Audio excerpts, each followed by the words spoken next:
그러면 우리가 그런 사람들에게 맞는 복음 제시를 어떻게 할 수 있을까? 우리가 일상 속에서, 우리에게 주어진 일상 속에서 우리가 그런 사람들에게 어떻게 복음에 대해서 얘기하고 그걸 나눌 수 있을까? 그게 결국은 이야기라는 거야, 이야기. 요즘 그 사람들이 말을 많이 하는 드라마가 하나 있죠. 폭삭 속았수다. 예순과 간식. 많은 자매들이 간식 같은 사람을 소망하는데 어저께도 저희 딸들한테 얘기했습니다. 현실에선 간식은 없다.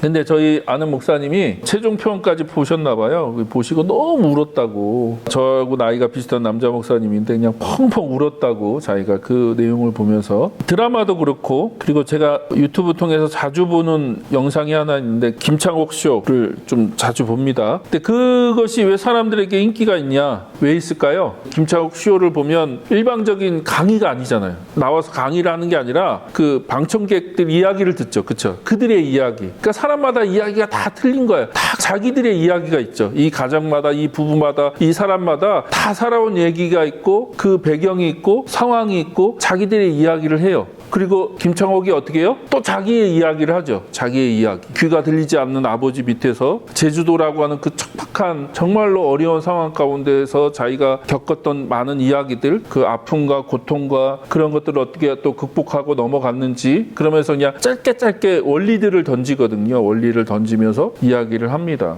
근데 사람들이 그런 이야기를 좋아해요. 왜 사람들이 그런 이야기에 감동하고 반응하고 눈물을 흘릴까? 왜 열광을 할까? 근데 여러분 기억하십시오. 성경도 이야기라는 거예요. 성경도 이야기. 이 성경도 이야기다. 여러분 이 성경이 대부분 이야기잖아요. 대부분. 구약이 대부분 이야기고 신약도 이야기고 이야기거든요. 그러면 그 성경이 이야기라고 하는 것이 뭡니까? 자, 성경에 보면 하나님의 그 창조 이야기가 있죠. 창조 이야기. 그리고 인간의 타락 이야기. 그리고 하나님이 그 인간의 깨어지고 망가진 그 삶을 회복하고 구원하시기 위한 구원의 이야기, 혹은 새 창조의 이야기, 회복의 이야기, 그리고 최종적으로는 완성의 이야기, 그 깨어지고 망가진 인간의 삶을 하나님이 어떻게 회복하고 완성시키시는지, 그거에 대한 이야기. 성경은 이야기입니다. 이야기. 그리고 예수님이 하나님 나라를 가지고 오셨다는 건 뭐예요? 하나님 나라의 이야기를 가지고 오신 거거든요. 이 죄로 인해서 깨어지고 망가진 인생, 인간의 이야기 안에 인간의 수많은 이야기가 있잖아요. 수많은 인간의 이야기들이 있어요. 근데 하나님이 그 인간의 깨어지고 망가진 세상, 그 인간의 이야기 안에 뭘 갖고 오셨어요? 예수님이 하나님 나라 이야기를 갖고 오신 거예요. 하나님 나라 이야기. 그리고 구약은 하나님께서 그 인간의 이야기 안에 찾아오셔서 하나님의 이야기를 지금 행하시는 거죠. 그러므로 성경은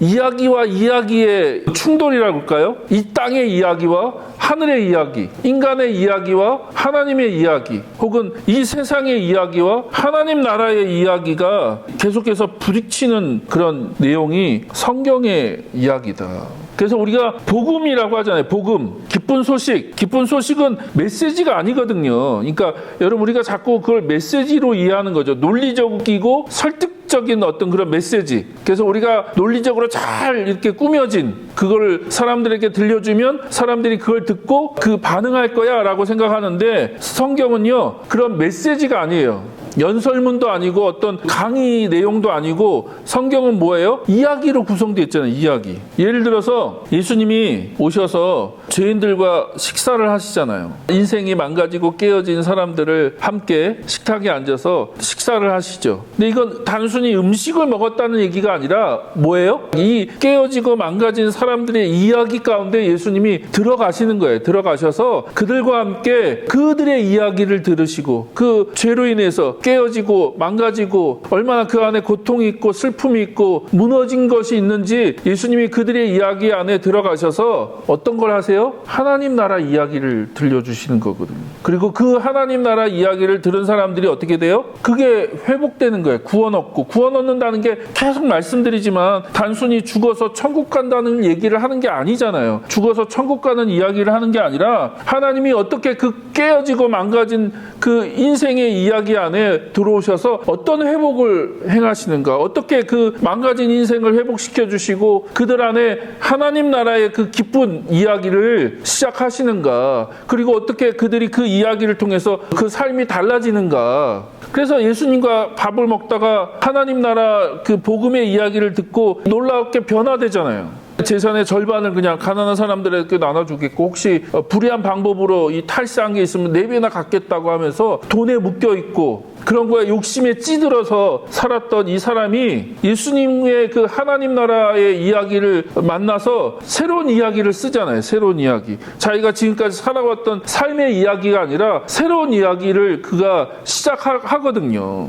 요한복음 4장의 사마리아 여인도 마찬가지죠. 사마리아 여인. 그 안에 많은 갈등과 아마 목마름이 있었을 겁니다. 근데 그 여인이 자기 안에 있는 목마름을 해결할 수 있는 방법은 뭐예요? 남자를 계속 바꾸는 거죠. 남자를 계속 바꾸는 거. 진짜 남편이 아니란 말이 결혼을 4번, 5번 한 게 아니라 아마 계속 남자를 바꿔가면서 자기 안에 있는 그런 갈등과 목마름과 마음에 있는 그 아픔들, 그것들을 그걸로 해결해 보려고 한 거죠. 그러나 해결이 안 되잖아요. 안 되고. 근데 그 우물이라고 하는 그 매개체를 통해서 예수님이 그 여인의 이야기 안에 찾아오시는 거죠. 그렇죠? 예수님이 여인의 깨어지고 망가진 그 삶의 이야기 안에 찾아오셔서 그 안에 예배에 대한 얘기를 한다는 게 예배에 무슨 교리를 던져주시는 게 아니라 그 안에 그만큼 목마름이 있었다는 거예요. 갈급함, 목마름, 자기 삶에 대한 어떤 그런 고민들. 근데 예수님이 하나님 나라 이야기를 그 여인에게 들려주시고 그 여인이 그걸 통해서 메시아 예수님을 만나고 어떻게 합니까? 물동이를 던져버리고 마을로 뛰쳐가서 내가 메시아를 만났다. 내가 메시아를 만났다.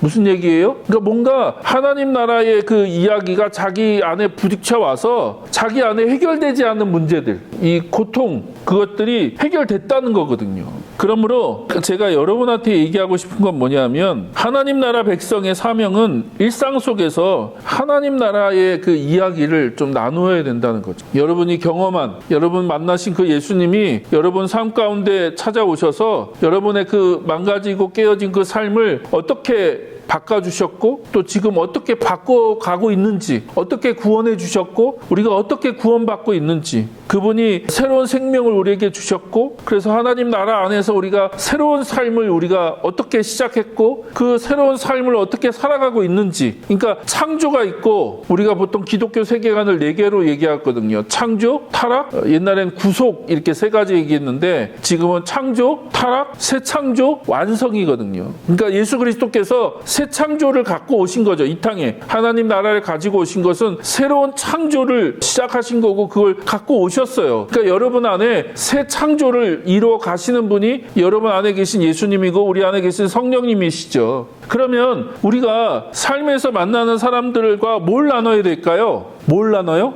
우리 일상에서 경험하는 그 하나님 나라 이야기, 그분이 내 삶을 어떻게 바꿔가고 계시는지, 내가 그 하나님이라고 하는 그분을 통해서 내 삶이 어떻게 조금씩 달라지고 있는지, 어떤 다른 인식과 다른 세계와 다른 가치관과 다른 기준을 가지고 내가 살아가고 있는지, 그것들을 그냥 나누는 거예요. 이해되세요? 우리에게 필요한 것은 탁월한 어떤 복음 제시를 통해서 이 사람들을 설득시키고 굴복시키고, 그래서 우리가 십자가 밑으로 그냥 데리고 가서 이 사람들을 그냥 정복하고 굴복시키는 게 아니라 수없이 만나는 그 삶의 관계와 만남과 그 안에서 하나님 나라의 이야기를 여러분 계속 나누셔야 된다는 거예요. 자연스럽게 나누시고 그 사람들이 여러분의 삶을 통해서 하나님의 그 이야기를 계속해서 발견하는 거죠. 그래서 여러분 안에 뭐 달라지는 게 있으신가요? 어떠세요? 여러분 안에 정말로 하나님이라고 하는 그분, 예수 그리스도라고 하는 그분과의 인격적인 관계 안에서 여러분 안에 계속해서 무엇인가 내 안에 달라지는 그 부분이 있으신가요? 내 안에 깨어지고 망가져 있는 내 삶이 내가 그분을 만나서 어떻게 해서 계속해서 변화되고 있고 또 나아지고 있고 다른 인식을 갖게 됐고 다른 기준을 갖게 됐고 다른 생각을 갖게 됐는지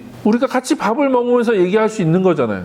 아니면 커피를 마시다가 자연스럽게 얘기할 수 있는 거고, 그런 사람들과 같이 이런저런 얘기하다가 어떤 그 부분에 대해서 우리가 자연스럽게 얘기할 수 있는 거죠. 그래서 저는 우리 안에 그런 부분들을 예민하게 가질 필요가 있다. 그래서 오늘 읽은 베드로전서 3장 15절 16절이 그런 얘기를 하는 거죠. 다만 여러분의 마음속에 그리스도를 주님으로 모시고 거룩하게 대하십시오. 여러분이 가진 희망을 설명하여 주기를 바라는 사람들에게는 언제나 답변할 수 수 있게 준비를 해 두시라는 거예요. 그런 준비를 하라. 여러분이 갖고 있는 희망, 여러분이 갖고 있는 그 소망, 그것이 무엇인지 사람들이 와서 물을 때 그거에 대해서 답변해 줄 수 있는 어떤 교리적인 얘기를 하라는 게 아니에요. 교리적이고 완벽한 얘기를 하라는 게 아니고 어떤 뭐 그런 탁월한 이야기를 하라는 게 아니라 여러분 삶 안에서 행하고 계시는 하나님에 대한 너가 왜 하나님 때문에 그런 삶을 살고 있니?